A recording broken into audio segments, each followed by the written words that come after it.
So whether you're looking to get a used dryer, a new dryer, or seeing if you should keep your old one, here are some tips.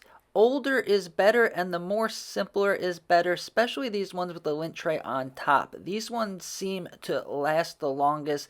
This one hasn't been cleaned in a while and it still had great airflow here coming out of this side vent. These dryers with the lint tray on So the this top, it's dryer is super very easy to test the clogged or airflow full. by taking a piece of It's paper actually and seeing blowing if up there the is good paper, airflow and or I'm going to not. show you This guys one once I happened to be clean it. clogged, so it wasn't taking the paper. This is another simple one. This one has the lint tray inside, but it's still very simple.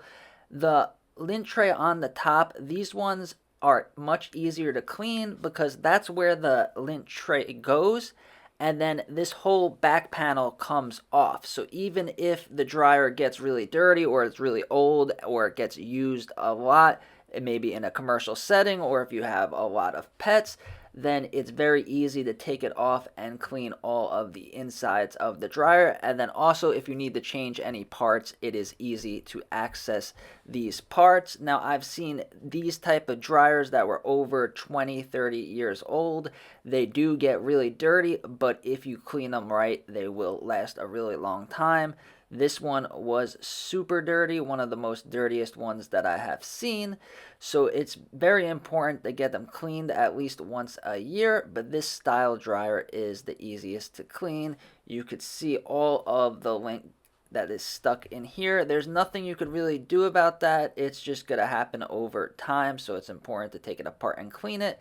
Here is another great one. This one you could actually buy new still. This is a Speed Queen. These are commercial grade, built really strong.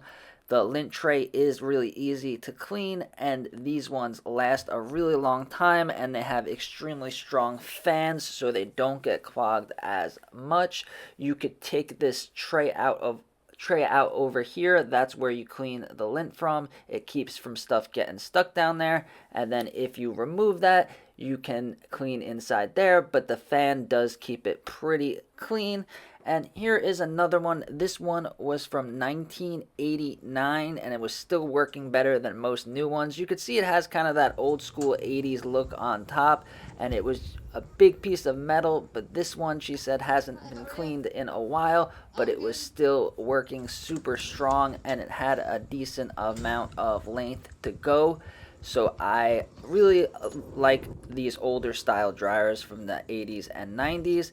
This was one of my favorite. This one actually was designed with a drying rack on top. You could put this out, dry your clothes manually on the rack or inside the automatic dryer. So I hope this helped you pick out a new dryer.